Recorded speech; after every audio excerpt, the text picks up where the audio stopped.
A poor girl went on a blind date, only to discover her match was an 80-year-old bald man. Before she could even process what was happening, the old man loudly announced that he was her blind date. The girl was mortified. She triple-checked to make sure she hadn't made a mistake, but the old man claimed he was hard of hearing and asked her to speak up. She had no choice but to ask if he was Kim Jin-goo's father, her actual blind date. But the old man loudly declared that he himself was Kim Jin-goo, her match. His antics had everyone around them in stitches, while the girl wished she could disappear. The old man then started bragging at the top of his lungs, claiming he owned 20 luxury mansions worth millions each, with assets totaling hundreds of millions of dollars. If she married him, he said, it would all be hers. The crowd burst into laughter again, while the girl burned with embarrassment, not knowing how to respond. Seeing her reaction, the old man asked if she felt humiliated. She honestly replied that she couldn't be more embarrassed. Her response sent the old man into fits of laughter, and the crowd roared once more. When the date ended and she walked him out, the old man said he really liked her and told her to marry into his family soon. The girl was speechless and flatly turned him down. But the old man countered that if she wasn't interested, she could have left the moment they met. Why stick around with an old geezer like him? She replied it was because she couldn't bear to let an elderly person leave empty-handed. The old man looked a bit disappointed but quickly mentioned he was wealthy and didn't have much time left. Once he died, she could enjoy all his wealth. But the girl said she'd also become a widow, which she absolutely didn't want. After that, the old man dropped the subject.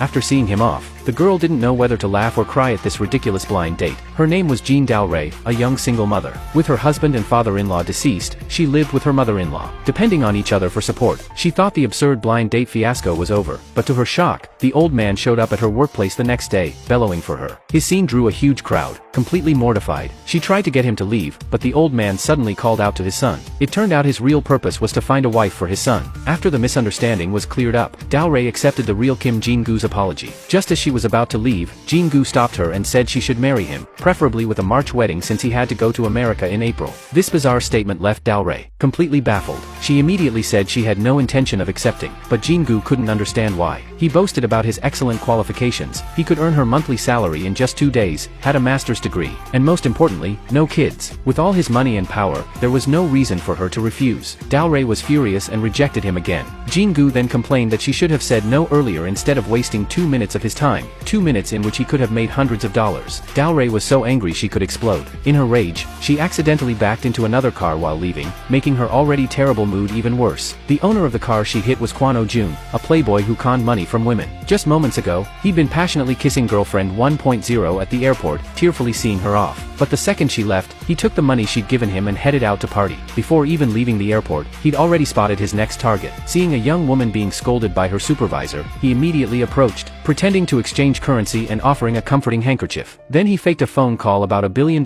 business deal, gently consoled the girl, and wrote down his number. After this carefully orchestrated performance, the girl was hooked without even realizing it. Just as the girl called to thank him, Oh-jun had already arrived at a hotel for a date with girlfriend 2.0. But luck wasn't on his side this time. Before he could make his escape, girlfriend 2.0's husband and his goons cornered him in the room. Oh-jun got beaten to a pulp for 2 solid hours. Fortunately, he was physically resilient. After struggling, he finally escaped the thugs. When he reached the parking lot, he found Dalray's note. Before he could even start cursing, debt collectors Jong-gu and Lee-suk were already standing in front of him. He tried to resist but Jong-gu knocked him out with one slap and dragged him into the back seat. When he came to, he was completely at the mercy of the debt collectors. Lee-suk cut straight to the chase. He had 3 weeks to pay back $30,000 in interest or they'd break his arms and legs. To make sure he wouldn't skip out, Jong-gu beat him up again. Facing gangsters even more dangerous than himself, Oh-jun was helpless. That's when he remembered Dalray, who'd hit his car. Desperate for money, he immediately asked her to meet. Dalray was still fuming about the blind date and was on the phone giving Jin-goo a piece of her mind, saying if he was so capable, he should turn her $30,000 savings into $100,000 through investment. The con artist Oh-jun overheard this. Learning that Dalray had $30,000, he was thrilled and immediately started plotting how to scam her out of it. He claimed his car was totaled and demanded she take responsibility. Jean Dalray couldn't believe what she was hearing. She quickly used what little physics knowledge she had to argue it was impossible. She'd only been backing up in an underground garage. There was no way his car could be totaled. Caught off guard, Kwon Oh-jun found himself speechless. He quickly backpedaled, admitting his car wasn't actually totaled by her. Instead, he claimed that because of the note she'd left him, he'd avoided a serious accident, so he wanted to thank her for saving his life. Relieved to hear she wasn't liable anymore, Jean Dalray was thrilled. She quickly told him thanks weren't necessary. If anything, she was grateful he wasn't making her pay for repairs. She then got up to leave. Kwon Oh-jun was stunned. Not only had she not taken the bait, but he couldn't even get repair money out of her. He felt like dying inside. Unwilling to give up, he hurried after her car, insisting he had to repay her for saving his life somehow. Seeing how sincere he seemed, she found it hard to refuse. She mentioned she worked at a bookstore, and if he really insisted on thanking her, he could buy books there and leave her a 5-star review. Even as the words left her mouth,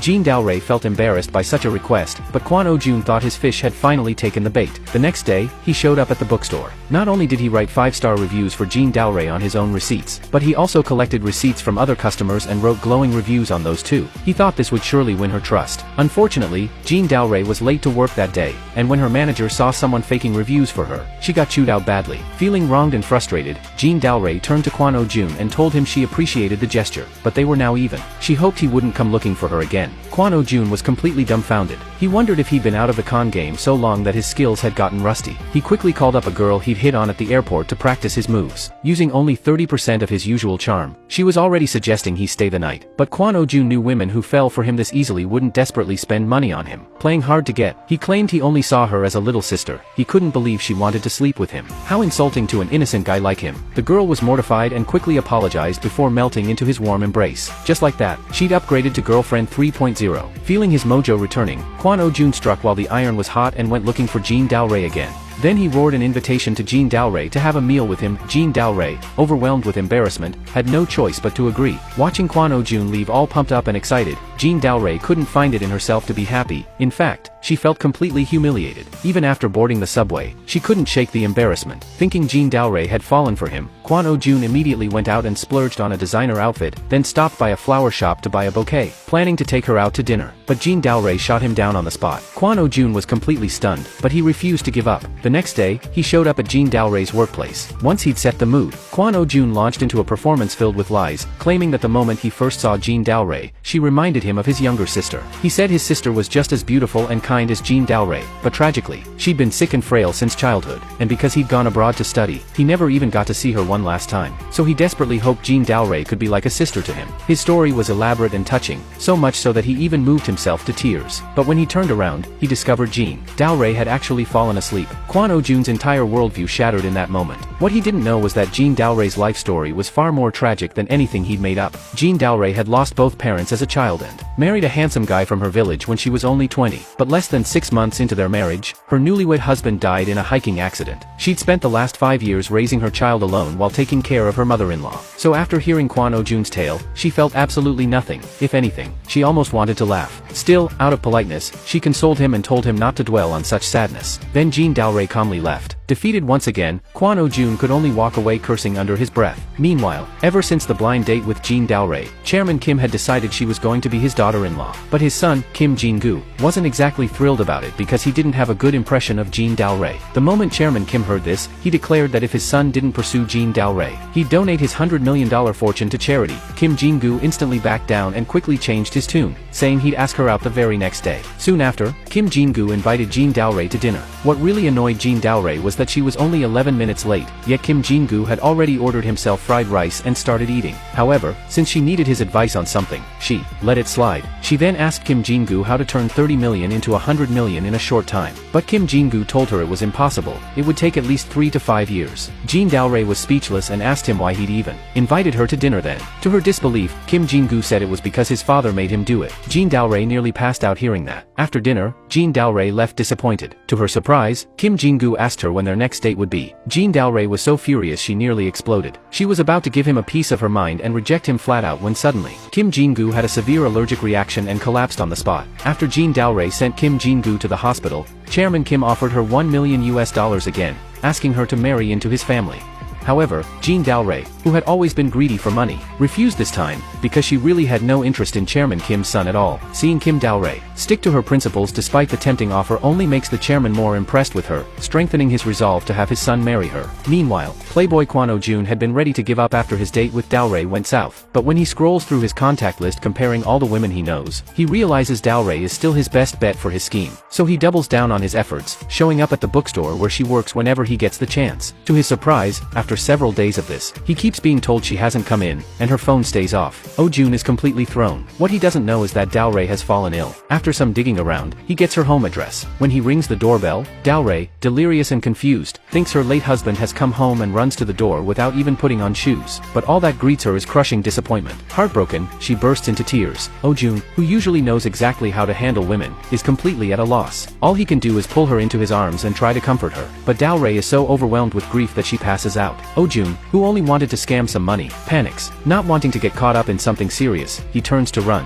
But the last shred of conscience he has left stops him in his tracks. He ends up carrying Dao-rae on his back all the way to the hospital. Thankfully, she turns out to be okay. But what Oh-jun never saw coming was that the attending doctor is none other than ex-girlfriend 1.0, one of his former conquests. Terrified, he tries to bolt, but she spots him anyway. As he's about to leave, she calls out to him. Afraid of payback, he creates a diversion and jumps on a bus to make his escape, leaving ex-girlfriend 1.0 shaking her head in exasperation. On another front, Kim Jin-gu, pressured by his father, reluctantly goes to visit Dao-rae. But instead of meeting her, he's greeted by her daughter, Bunjang. Jin-gu has no clue how to interact with kids, so they just sit there in awkward silence until Bunjang finally breaks the ice. She wants him to play airplane with her and climbs onto his shoulders. But Jin-gu hates being touched and shakes her off, sending her tumbling to the floor. The little girl bursts into tears. Just then, Dao-rae and her mother-in-law return from the hospital. Seeing them rush to comfort the crying child and not knowing how to explain himself, Jin-gu makes a hasty exit. His bizarre behavior infuriates the mother-in-law, who immediately calls the matchmaker and tells them the Kim father and son should stop bothering them.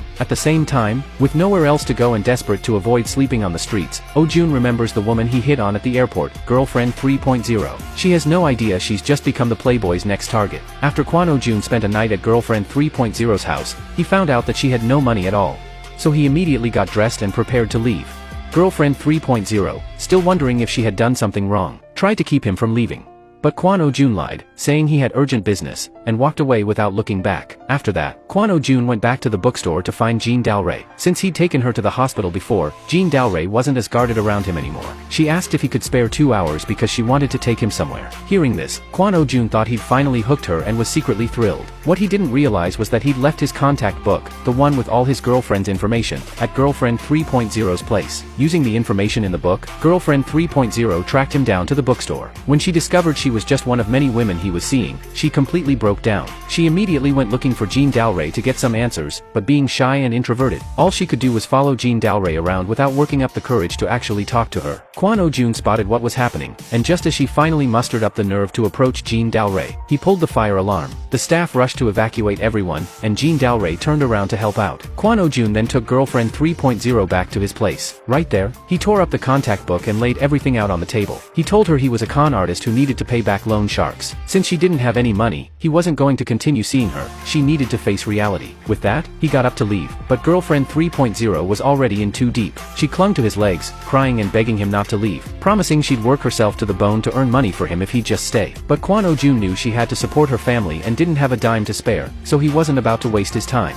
After chewing her out again, he coldly walked away. Before leaving, he warned her that if she ever went looking for Jean Dao-rae again, there'd be hell to pay. Seeing how heartless he was, girlfriend 3.0 was absolutely devastated. Later, Kwon Oh-jun went on his date with Jean Dao-rae. As they passed a coffee shop, Jean Dao-rae went in to ask about what it takes to open one. That's when Kwon Oh-jun learned that her $30,000 in savings was meant for opening a coffee shop. Then Jean Dao-rae took him to a meditation studio, which really threw him off. After she explained, he finally understood, since he'd lied about his sister dying. Jean Dao-rae wanted to teach him meditation to help him heal from the pain. He was at a loss for words but went along with it anyway. After the meditation session, he figured things would progress further with Jean Dao-rae, but instead she told him that his presence made her uncomfortable and she didn't want him coming around anymore. He was stunned. Just then, someone called him, and he immediately went into performance mode. During the call, he pretended a friend was selling a coffee shop for exactly $30,000. After hanging up, he quickly said goodbye to Jean Dao-rae, jumped in a cab, and took off. Now it was Jean Dao-rae's turn to have regrets. To get her hands on that coffee shop, she had no choice but to keep calling Kwon Oh-jun.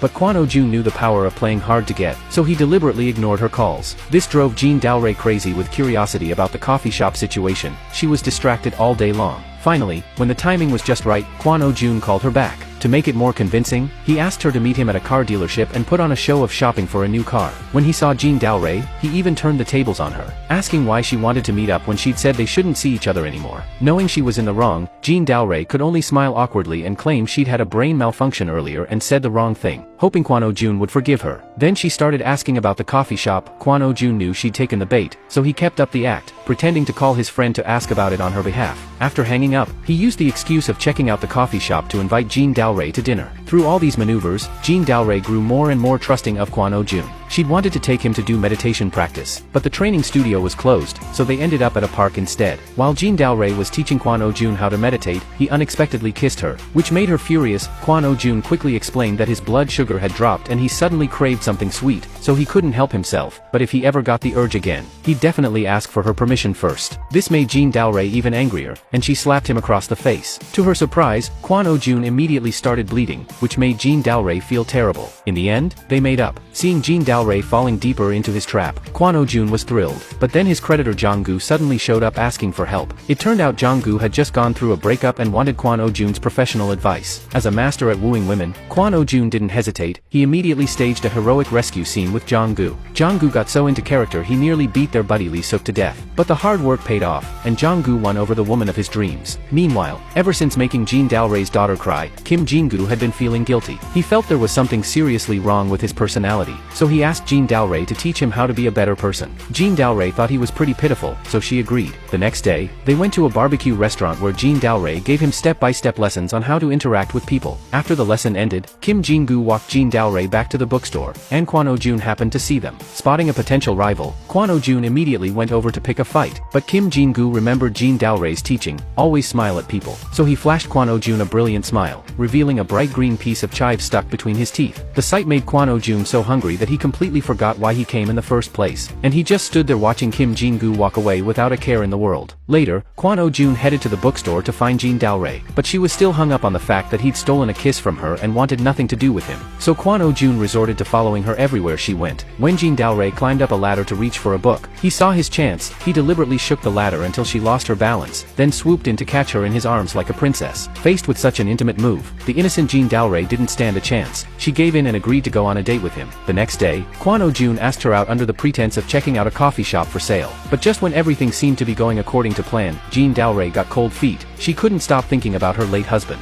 Watching his $30,000 payday slip away, Kwon Oh-jun rushed after her, demanding an explanation. After he pestered her relentlessly, Jean Dalray finally opened up about how her husband had passed away, leaving her to raise their child alone while living with her mother-in-law. She figured this would make him back off immediately, but as a con artist, Kwon Oh-jun couldn't care less. He quickly told her that none of it was her fault and that he was willing to accept everything about her. Then he pulled her into his arms. As the romantic tension built between them, they couldn't help but kiss passionately. Afterwards, still reeling from the intensity of the moment, they sat by the fountain for a long while. Unable to snap out of it, Jean Dalray eventually said she needed more time to think and got up to leave. Kwon Oh-jun stopped her, saying he didn't need an answer right away. She could take her time and let him know when she was ready. But he mentioned that he'd already made plans with a friend to check out the coffee shop, and it would be a shame for her to miss out on the opportunity. That made sense to Jean Dalray, so she decided to go with him to see the place. To her surprise, the coffee shop was way bigger and better than she'd expected. That's when Kwon Oh-jun and his buddy Jong-gu kicked their act into high gear. Jong-gu played the owner and gave her the rundown on how the business was doing. When she heard that the monthly profit was a whopping $30,000, Jean Dalray was over the moon. Right on cue, Lee Suk, posing as a real estate agent, showed up and casually mentioned that he'd found another buyer who was ready to sign the contract and pay up the very next day. Jean Dalray panicked. To make it even more convincing, Kwon Oh-jun actually tried to talk her out of making such a rash decision, but Jean Dalray was already completely sold. The next day, she withdrew the full $30,000 and signed a transfer agreement with Jong-gu. Thrilled that her dream was finally coming true, Jean Dalray was on cloud 9, but the con artist Kwon Oh-jun was even more excited than she was. Before long, Jean Dalray quit her job and showed up at the shop ready to take over, but that's when the real owner of the coffee shop walked in. Realizing she'd been scammed, she frantically tried to reach the con artist, Kwon Oh-jun, but he'd already blocked her number. She rushed over to the real estate office, only to find it completely cleaned out. Reality finally sank in. She'd been scammed. She collapsed to the ground in shock, and Kwon Oh-jun witnessed the whole thing. He figured Jean Dalray would come after him with with everything she had, but instead, she sent him a message saying it was all his friend's fault, that he shouldn't blame himself, and that she'd face this with him and work things out together. Her words stirred something unexpected in the usually shameless scammer, a twinge of conscience. Just then, Kwon Oh-jun received devastating news. Jong-goo's older brother, Lee Suk, had taken the money and disappeared. This meant the loan sharks hadn't been paid off, and when collection day came, both he and Jong-gu were dead men. They decided they couldn't just sit around waiting for the worst. After tracking down Lee Suk through his hometown connections, they finally found him packing to skip town. Jong-gu was so furious he laid into Lee Suk with his fists. Kwon Oh-jun spotted the $30,000 he'd scammed from Jin Dalray and grabbed it, saying he regretted everything and telling Jong-gu to forget about the debt. Jong-gu wasn't having it and started beating him too. When Lee Suk came to and lunged at Jong-gu, Kwon Oh-jun saw his chance and bolted with the cash. He ran all the way to Jin Dalray's place and, just before passing out, managed to put the money back in her hands. To thank him for recovering her savings, Jin Dalray and her mother-in-law treated Kwon Oh-jun to their legendary kimchi, and he happily played games with Bunjang. The next day, while Jin Dalray and her mother-in-law visited her late husband's grave, Kwon Oh-jun watched the kids. Seeing how well he got along with them, Jin Dalray found herself developing real feelings for him. She told him that if he didn't mind her situation, she'd like to date him. Deeply moved, Kwon Oh-jun decided to turn over a new leaf and quit being a con artist, asking his friend Kim Man-do to keep him accountable. With his friend as witness, he found Jin Dalray and told her he was ready to be with her. The romantic tension was off the charts, and they kissed passionately. The next day, they went on their first official date, but on their way there, they ran into Kwon Oh-jun's girlfriend 3.0. The encounter left both Kwon Oh-jun and girlfriend 3.0 completely frozen. Jin Dalray, who had no clue what was going on, quickly jumped out of the car to apologize. Just when it seemed like Kwon Oh-jun's playboy past was about to be exposed, girlfriend 3.0's mother showed up. To avoid blocking traffic, girlfriend 3.0 had no choice but to leave with her mom. Later, girlfriend 3.0 tracked down Kwon Oh-jun. Despite how deeply he had hurt her, she still harbored feelings for him and asked if he had ever really loved her. By this point, Kwon Oh-jun had committed to turning his life around and being honest. So he told her the brutal truth. He'd only approached her for money. He begged for her forgiveness. Heartbroken, girlfriend 3.0 walked away. After this incident, Kwon Oh-jun felt tremendous guilt about his past actions and started wrestling with whether he should come clean to Jin Dalray. But before he could figure it out, Jong-gu and his thugs grabbed him. To force him to pay back his debt, they beat him senseless, leaving him laid up for days recovering. Meanwhile, Kim Jin-gu was learning from Jin Dalray how to interact with people. At Kim Jin-gu's insistence, Jin Dalray entrusted him with watching her daughter, Bunjang. But Kim Jin-gu had absolutely no idea how to handle a kid, so the whole time he looked completely miserable. Fortunately, Bunjang was a cheerful child, and Kim Jin-gu gradually started to feel less overwhelmed. When Kim Jin-gu came back from the bathroom, he discovered Bunjang had disappeared. Panicked, he frantically searched the mall while Bunjang, realizing he was gone, wandered around crying looking for him. Thankfully, they found each other. After this close call, Kim Jin-gu and Bunjang actually became friends. A few days later, Jin Dalray noticed that Kwon Oh-jun's car had been sitting outside her house, but she couldn't reach him anywhere. This made her really uneasy. As it happened, a former coworker from the bookstore mentioned that some woman had been looking for her, so she agreed to meet up. That woman turned out to be girlfriend 3.0. Girlfriend 3.0 proceeded to tell her that Kwon Oh-jun was a professional con artist who specialized in swindling women out of their money and hearts. Jin Dalray was absolutely shocked. When Kwon Oh-jun finally recovered enough from his injuries, he rushed to find Jin Dalray, ready to confess everything about his past. But it was too late, she already despised him. All he could do was desperately beg for her forgiveness. But Jin Dalray's trust in him was completely shattered. In a moment of anger, she told him that if he could get every single woman he deceived to forgive him, then maybe she'd consider forgiving him too. It was just something she said in the heat of the moment, but Kwon Oh-jun actually took it to heart. To prove he was done being a con artist, he immediately drew up a list of the 1,000+ girlfriends he'd scammed. What he didn't expect was that when he found X 2.0 and dropped to his knees begging for forgiveness, she suddenly pulled him into her arms, saying that as long as Kwon Oh-jun didn't abandon her, she'd stay by his side forever. Terrified, Kwon Oh-jun quickly pushed her away, grabbed his friend, and ran for his life, with X 2.0 chasing after them the whole time, begging to get back together. Although things got off to a rocky start, it didn't stop Kwon Oh-jun from continuing with his plan. Next, he went to X 48.0 to ask for forgiveness. This time things went more typically. Her husband beat him up without saying a word. Fortunately, X 48.0 eventually forgave him. After several days of hard work, Kwon Oh-jun received forgiveness from over 100 ex-girlfriends. He immediately put all the forgiveness letters into an envelope and delivered them to Jin Dalray, promising to report his progress to her every single day. At first, Jin Dalray was too angry to accept, but Kwon Oh-jun didn't give up. He persisted in delivering his apology progress to Jin Dalray daily. Seeing that Kwon Oh-jun was genuinely remorseful, Jin Dalray gradually became less resistant to him. Meanwhile, to prove his determination to become a better man, Kwon Oh-jun also found a job as a coach at his former mentor's boxing gym. He started supporting himself instead of relying on women.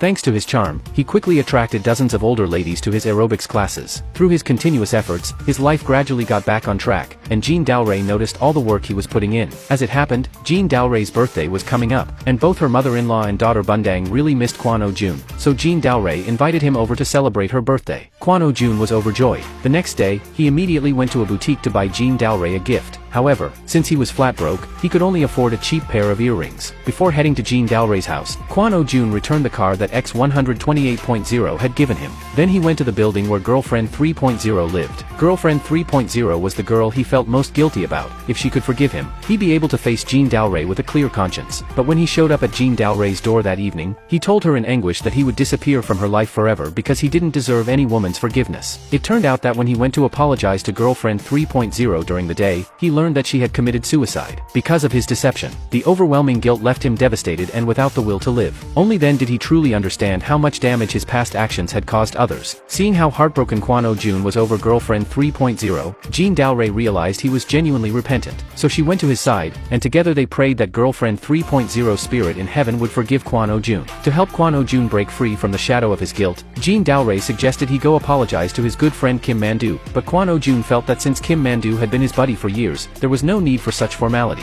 Jean Dalray, however, insisted that if he didn't apologize, she wouldn't forgive him either. So Kwon Oh-jun had no choice but to go with Jean Dalray to make amends. But just as they arrived at Kim Man-doo's front door, out walked Kwon Oh-jun's sister, the very person he'd been too ashamed to face. Having never had the courage to confront his sister, Kwon Oh-jun dropped the gift and bolted the moment he heard it was her. His sister immediately gave chase but fell because of her bad leg. Seeing this, Jean Dalray rushed over to help her up and promised she'd bring Kwon Oh-jun back. Then she and Kim Man-doo went after him. When they caught up with Kwon Oh-jun, she lied and said his sister had collapsed, urging him to go back right away. Panicked, Kwon Oh-jun raced back to check on his sister. Once he was inside, Jean Dalray and Kim Man-doo quickly blocked the doorway. Thanks to their matchmaking efforts, the siblings finally reconciled. After this incident, Kwon Oh-jun and Jean Dalray's hearts grew close once again. To show his gratitude, Kwon Oh-jun put on a little performance for Jean Dalray, the first time she'd laughed so genuinely since discovering he was a con artist. But the intimate scene didn't go unnoticed by Kim Jin-gu, who was burning with jealousy. As soon as Kwon Oh-jun left, he asked Jean Dalray to meet him. He'd already been annoyed by Kwon Oh-jun for a while, so he'd had someone dig into his background. After learning that Kwon Oh-jun used to be a playboy, he couldn't understand why Jean Dalray would fall for him. He felt he was a much better match for her than Kwon Oh-jun, so he confessed his feelings to Jean Dalray, and to prove his determination to win her over, he also put on a performance for her. While performing, he told her that anything Kwon Oh-jun could do for her, he could do too. Then he walked away without another word, leaving Jean Dalray looking utterly helpless. Just as Kwon Oh-jun was working hard to atone for his past mistakes, he got arrested by the police for fraud. Hearing that Kwon Oh-jun had been taken in, Jean Dalray rushed to the police station. Facing her, Kwon Oh-jun was overwhelmed with shame, but Jean Dalray comforted him, saying that no matter what happened next, she was willing to spend the rest of her life with him. Deeply moved, Kwon Oh-jun immediately pulled out a cheap pair of earrings and proposed to Jean Dalray, who accepted without hesitation. To celebrate this beautiful moment, the two kissed passionately. Later, Kim Man-doo learned why Kwon Oh-jun had been arrested in the first place. Turns out his ex 128.0 had secretly bought him a car behind her family's back. After he turned over a new leaf, he returned the car, but unfortunately her father found out about it. To cover her own tracks, ex 128.0 claimed she'd been scammed. Once Kim Man-doo understood the situation, she begged ex 128.0 to drop the charges, but the ex refused point blank. Seeing that she wouldn't budge no matter what, Kim Man-doo played her trump card. She threatened to go straight to ex 128.0's husband and spill everything. Not wanting her husband to find out about the affair, ex 128.0 finally agreed to convince her father to drop the charges. Eventually, Kwon Oh-jun walked out a free man. To celebrate this happy occasion, Jean Dalray immediately whipped out some kimchi and treated Kwon Oh-jun to a feast. This beautiful family reunion filled Kwon Oh-jun with hope for the future, and they even wrote out a bucket list together. Then Kwon Oh-jun went to Jean Dalray's mother-in-law and came clean about his past. When the mother-in-law learned he used to be a playboy, she was so furious she splashed water in his face and flat out refused to approve their relationship. To earn her forgiveness, Kwon Oh-jun knelt outside Jean Dalray's house for a full day and night. Combined with Jean Dalray's desperate pleas, the mother-in-law finally came around, and the couple started planning their wedding. When Kim Jin-gu heard they were getting married, he immediately tracked down Kwon Oh-jun and laid out the numbers for him. Raising Jean Dalray's daughter through college would cost at least $350,000, and Kwon Oh-jun was already drowning in debt. He hoped Kwon Oh-jun would face reality, but Kwon Oh-jun wasn't having it. He ripped off his shirt and fired back loudly, saying that while he might not have money, he had a strong, able body. With a little effort, he could make even $3.5 million. Plus, he had Jean Dalray backing him up, while Kim Jin-gu had nobody. Kwon Oh-jun's words hit Kim Jin-gu hard. After downing several bottles, he still couldn't figure out where he'd gone wrong. Chairman Kim felt terrible seeing his son so wasted, so he had someone arrange a meeting with Kwon Oh-jun. To Kwon Oh-jun's shock, Chairman Kim turned out to be his loan shark. Chairman Kim told him that if he left Jean Dao-rae, his debts would be wiped clean, and he'd even get a hefty breakup payment. Kwon Oh-jun rejected the offer on the spot and even mocked Kim Jin-gu for being like a grade schooler who needs his daddy's help to chase a woman.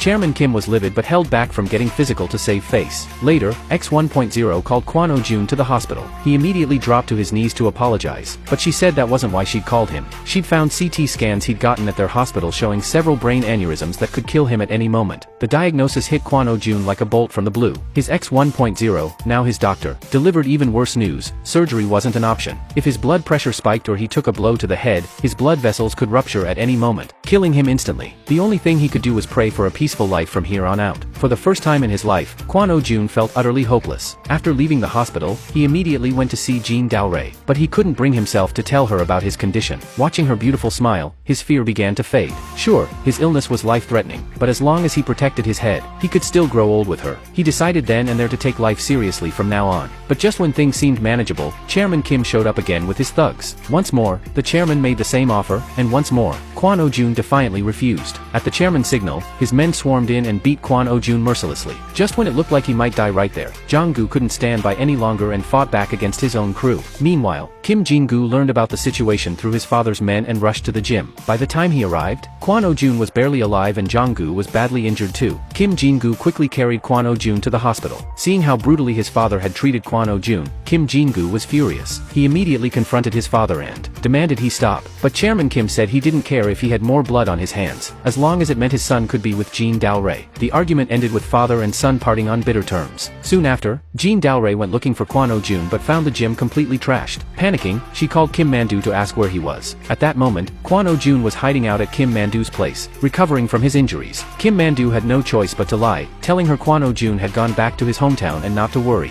After this incident, Kwon Oh-jun's condition only got worse. That's when reality hit him. The stable life he'd been hoping for was nothing but a pipe dream. So to avoid holding Jean Dao-rae back, he broke up with her, claiming he'd only been with her for Chairman Kim's money. Jean Dao-rae was absolutely devastated. When her mother found out about the breakup, she was livid and immediately tracked down Kwon Oh-jun to give him a piece of her mind. He finally told her about his condition. Heartbroken for him, she understood his decision as a mother, and was actually grateful he'd made this choice. Then Kwon Oh-jun learned that Jong-gu had been beaten half to death by the loan sharks for protecting him, and his girlfriend had been kidnapped by Chairman Kim's men. Without hesitation, he went to negotiate with the chairman. At the same time, Jean Dao-rae refused to believe that Kwon Oh-jun had broken up with her for money, so she went to confront Chairman Kim herself. But she arrived just in time to overhear Kwon Oh-jun saying he'd leave Jean Dao-rae for $700,000. When his girlfriend found out, she was devastated and had no choice but to leave heartbroken. However, what she didn't know was that her boyfriend, Kwon Oh-jun, set such terms precisely because he knew Chairman Kim would never pay him $700,000. Kwon Oh-jun did this to propose another condition, that Chairman Kim let Jong-gu and his girlfriend go. Given the choice between $700,000 and releasing Jong-gu and his wife, Chairman Kim readily agreed to let Jong-gu's girlfriend go.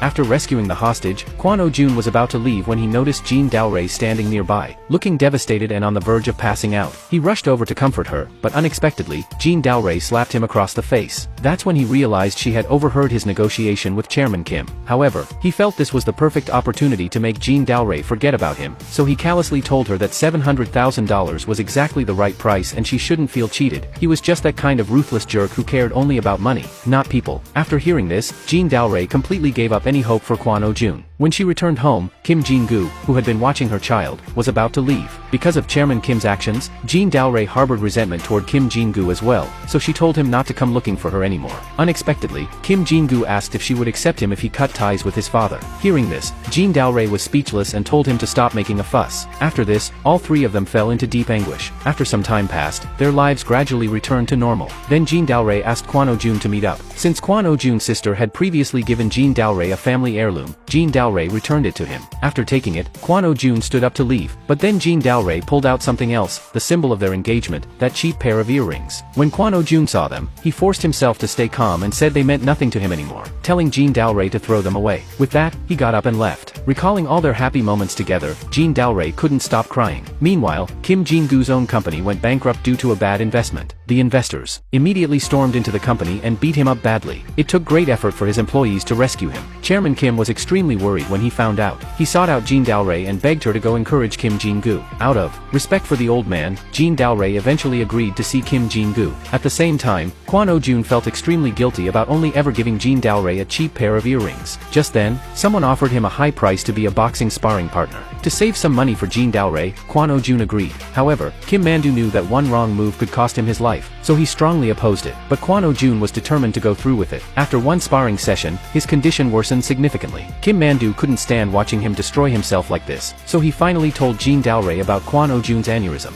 Jean Dalray was absolutely shocked when she found out. When the woman learned her lover had been diagnosed with a terminal illness, she didn't think twice about rushing to his side. She pulled Kwon Oh-jun into her arms without hesitation, telling him she didn't care whether he was sick or not. All that mattered was that he stayed with her. Kwon Oh-jun wanted to lift his arms and hold her tight, but in the end, he pushed Jean Dalray away and walked off. He just couldn't bear to ruin her life. But hearing Jean Dalray's heart-wrenching cries, the power of their love eventually pulled him back. The two of them threw caution to the wind and held each other tight. Afterward, they sat together, nestled close. As Jean Dalray reminisced about how they first met, she comforted Kwon Oh-jun, assuring him that as long as they had each other, they could overcome anything. She thought her words had eased his fears, but to her surprise, Kwon Oh-jun once again asked her to stop looking for him, then got up and left. The next day, determined to prove her commitment to being with Kwon Oh-jun, Jean Dalray shared her decision with her mother-in-law. Her mother-in-law frantically tried to stop her, but Jean Dalray said that if Kwon Oh-jun had to die alone, she wouldn't have the courage to go on living either. Despite the mother-in-law's uncontrollable sobbing, she ultimately couldn't shake Jean Dalray's resolve to pursue true love. Jean Dalray then rushed off to find Kwon Oh-jun, but Kim Man-doo told her he had gone into hiding. Just when no one knew where Kwon Oh-jun was, Jean Dalray got a call saying he had collapsed and been hospitalized. She and her mother-in-law hurried to the hospital to see him, but Kwon Oh-jun ran away again to avoid her. To keep Jean Dalray from finding him, Kwon Oh-jun stumbled his way to the pool hall his father used to run. He planned to hide out there, but Jean Dalray showed up anyway. Once again, Jean Dalray reassured Kwon Oh-jun that what she felt for him was true love, so no matter where he went, she would find him. If he was really going to die, she wanted him to die by her side. Deeply moved, Kwon Oh-jun made up his mind to stop running away. He and Jean Dalray then went to ask Jean Dalray's mother-in-law to let them be together. Seeing their minds were made up, the mother knew there was no point in objecting and reluctantly agreed. With one condition, Kwon Oh-jun had to take care of his health. Only if his condition stabilized would she agree to let them marry. Determined not to let Jean Dalray down, Kwon Oh-jun began actively cooperating with his treatment. Thanks to his unwavering commitment to taking care of himself, his condition improved dramatically. Seeing this, Jean Dalray's mother-in-law finally accepted him, and with that, the story came to an end. In the final scene, Jong-gu brought his girlfriend to thank Kwon Oh-jun and invited him to be their wedding officiant. Kwon Oh-jun and Jean Dalray built a happy family together and lived happily ever after.